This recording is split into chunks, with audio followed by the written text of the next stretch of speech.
Hey Flitz fans, it's Graham here from Team Flitz with another episode of Will It Shine? Where we try to turn tarnished into terrific.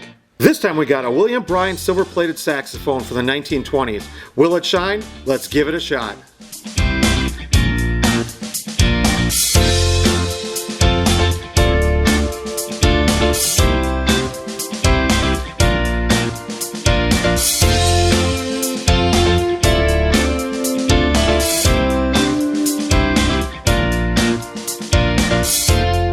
Look at that, the difference is night and day.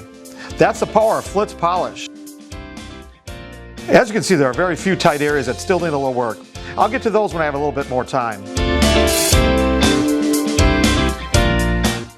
All right, there you have it. Will it shine? You bet.